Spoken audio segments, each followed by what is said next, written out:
그러면서 하나님께서 다시 말씀하시는 것은 너가 돌산이고 너가 떨기나무처럼 그런 삶이 되었다 할지라도 내가 너에게 임하면 나의 불이 너에게 붙으면 너는 하나님의 사람이 될 것이다. 너의 인생이 광야 같다 할지라도 너는 새로운 삶을 살게 될 것이다. 하나님께서 그렇게 말씀해 주시는 것입니다. 여러분, 바로 그런 것처럼 저와 여러분들의 인생이 돌산과 같고 이런 떨기나무와 같아 할지라도 만약에 그 사람에게 하나님의 임재가 나타난다고 한다면, 하나님의 불이 붙는다고 한다면 이게 상황이 전혀 달라집니다. 만약에 여러분 우리 공동체가 이게 말 그대로 이게 호레산처럼 돌산처럼 이 집에서 이렇게 예배드리고 사운드 이거 전부 다 이 바닥도 이게 카페가 아니고 카펫이 아니고 옆에 이게 커튼도 쳐있지 않으니까 소리가 이렇게 울리지 않습니까? 이런 환경에서 예배드린다 할지라도 만약에 이 자리에 하나님의 불이 뚝 떨어져서 저와 여러분들이 하나님의 불이 홀랄 탄다. 그러면 제가 장담하건데 전 세계에서 몰려옵니다. 우리 찬양까지 찬양하는데 갑자기 하나님의 불이 붙어가지고 활활 탄다. 그러면 여러분 이게 힐송 찬양단 저리 가고 패션 찬양단 저리 가야 됩니다. 11월달에 패션이 여기 오거든요. 미국에서 유명한 패션 찬양팀이 여기 오잖아요. 패션 팀 저리 가야 되고 월시 힐송 저리 가야 되고 우리가 이제 하나님 나라에서 주도적인 그런 존재가 되는 것입니다. 하나님의 불이 임하면 그 하나님의 불을 선호하는 사람들이 그곳으로 모이게 되어 있습니다. 지식을 가진 사람, 또는 물질을 가진 사람, 또는 어떤 능력을 가진 사람들이 모여들어서 같이 하나님의 나라를 힘있게 건설하게 됩니다. 여러분 미국 아이와 캔사스시티 제가 여름에 갔다 왔지만 캔사스시티가 지금 하루 24시간 365일 기도운동을 계속해서 일으키고 있지 않습니까? 그렇게 일으키다가 한 9년 만에 성령의 임재의 역사가 일어나는데 말 그대로 그냥 이렇게 아이암의 유니버시티가 있습니다. 그냥 강사 목사님이 강의 하시는 교수 목사님이 강의하고 학생들이 강의 듣는데 이 강의들은 이 자리에 성령의 임재가 가지고 치유 역사가 일어나고 난리가 난 거예요.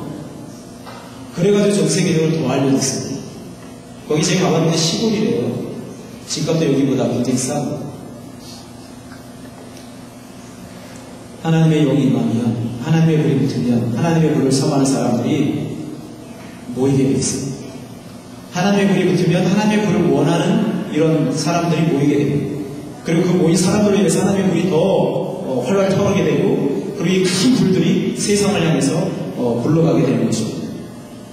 하나님의 임재가 있는 곳에 하나님의 불이 있고 하나님의 불이 있는 곳에 그 사람의 참된 비전이 있게 되는 것입니다. 할렐루야. 옆 사람에게 인사합니다. 옆 사람에게 고백합니다. 하나님의 비전 안에, 하나님의 임재 안에 우리의 비전이 있습니다. 아멘. 하나님의 임재 안에 여러분들의 비전이 있습니다. 이거 떠나서는 아무것도 되지 않습니다. 두 번째, 그 사람의 환경 안에는 그 사람의 비전이 있습니다. 한번 따라서 그 사람의 환경 안에는 그 사람의 비전이 있다. 모세가 광야에서 40년 동안 양머리를 이끌잖아요. 광야에서 살았던 40년이 있기 때문에 이스라엘 백성들을 이끌고 광야를 여행할 수 있는 거예요. 애굽에서 살았던 40년 그거 아니라 광야에서 살았던 40년 하나님께서 원하셨던 기간입니다. 그것이 있기 때문에 그 광야를 40년 동안 모세가 이끌은 거죠. 모세가 하나님을 만났던 호렙산에서 나중에 모세가 십계명을 받지 않습니까? 놀라지 않아요? 여러분, 모세가 살았던, 모세가 경험했던 광야라는 환경은 모세의 비전과 관계가 있었다. 여호수아가 여러분 가나안을 정복할 수 있었던 이유는 뭔지 알아요? 12 정탐꾼 가운데 여호수아와 갈렙이 가나안 땅을 밟아봤기 때문에, 이름으로 밟아봤기 때문에, 먼저 가봤기 때문에 여호수아가 가나안 땅에 들어갈 수 있었던 거예요. 여호수아가 먼저 밟아봤던 가나안 땅이 있었기 때문에 가나안 땅을 들어가는 것입니다. 그 사람의 환경 때문에 환경을 인해서 환경을 보면 그 사람에게 비전이 무엇인가 싶습니다. 그 중에 여러분 특별히 요셉이라는 사람이 있잖아요. 요셉의 환경을 추적해 보면요, 요셉의 비전이 무엇인지 우리가 알 수 있잖아요. 요셉은 노예로 팔렸습니다. 보디발의 가정에 총무가 됐습니다. 노예로 살다가 열심히 했더니 어느 날 총무가 됐습니다. 하나님 바라보고 하나님 의지하고 성실하게 진실되게 유혹 가운데서도 그 유혹에 빠지지 않고 외국 생활이 얼마나 외롭겠습니까? 그리고 외국 생활 맘만 먹으면 타락할 수 있는 이런 상황입니다. 요셉이.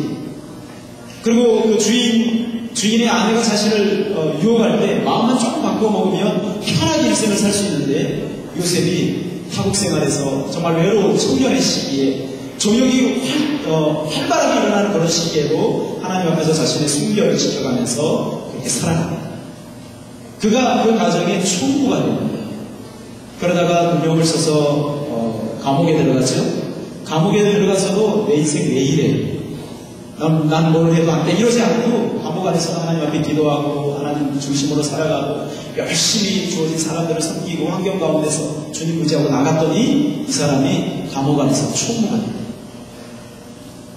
나중에 요셉이 감옥에서 나와서 애굽에 이집트에 뭐가 된지 알죠? 총무가 됩니다.